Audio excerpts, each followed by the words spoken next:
Radhika, what are you drawing? Alien. Why? I always draw like an alien or like something nice in the beginning to just be like, hey, you're entering this zone, so be nice to yourself.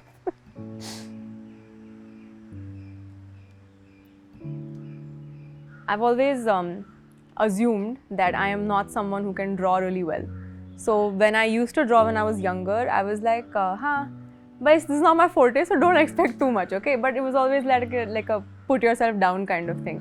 And only like a few years ago, I allowed myself to be like, you know what? Let's just experiment. Like it doesn't have to be perfect. You have to share it, and it's just for you. So you can draw a flower that doesn't exist, and it's completely okay.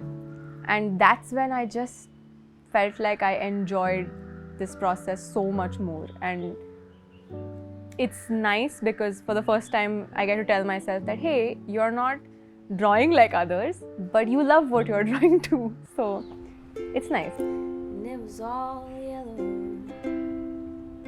I forgot to sing the next line. I was doing only one thing at a time initially when I started. So I was like, oh, okay, I'm a musician. Or okay, I'm a writer. Then I'm like, oh, I'm a musician who also writes, who also makes scenes, who also draws.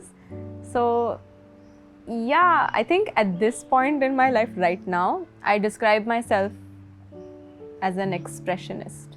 Not the movement specifically, but just someone who expresses. So I don't want to restrict myself to a particular medium, but I want to keep my options open. So if someday I feel like writing a poem or a song, that's where I'll go.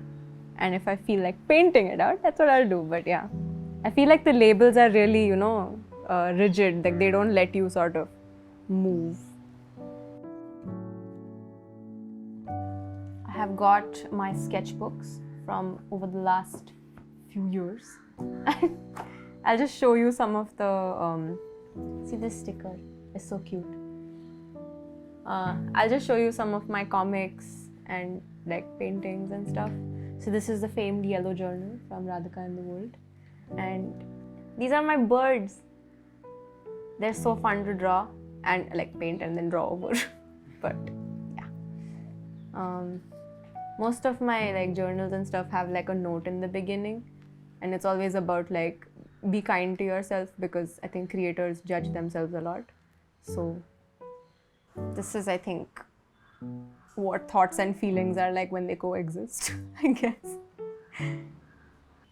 Yeah, this is my favorite. And I was like, purple, yes. Yellow, yes. There's this painting that I've done of mountains, and I adore it because that's the first time I told myself, put purple there on a mountain.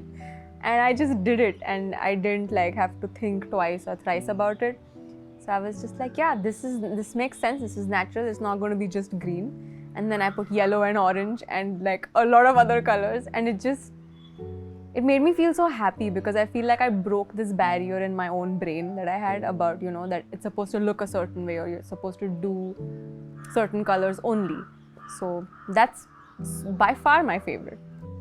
Sometimes when you're just like drawing and doodling and then words just come, or like you make sense out of a lot of nonsense. It's great. And oh, this I love.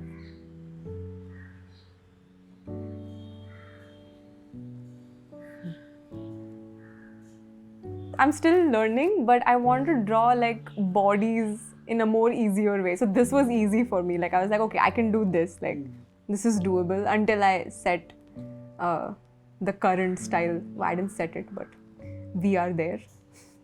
What do you like drawing? What do you like drawing the most? Expressions, like human expressions, and I love trying to like get them to be as exaggerated or as like distressed, but in a funny way, or like surprised in a really funny way, or yeah, that's what I love drawing. This is about growing. I think I really like this too. So it's like you think you're set in your ways, and then something happens as a schism, and then you break, and then it feels like it's humongous, which is why it's big, but new things come in, and then you grow. So if there's something that I can't understand, that usually comes out through song.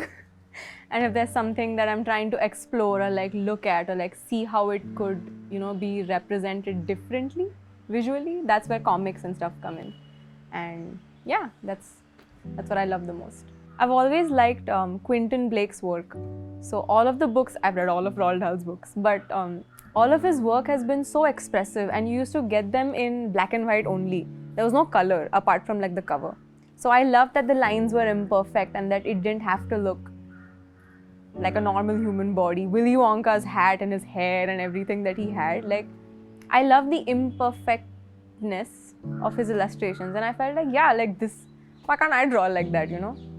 And I don't think I started drawing consciously like him, or I wasn't thinking of him as a reference point, but it was when people told me that, hey, this reminds me of Quentin Blake, I was like, oh, thanks. And also it's so cool, like you've come full circle in a sense. Oh, come October, we'll be sober, hoping the worst is over. I mean it when I see him. This blue was a very bold choice, but it's okay. Sometimes a napkin also looks nice. See?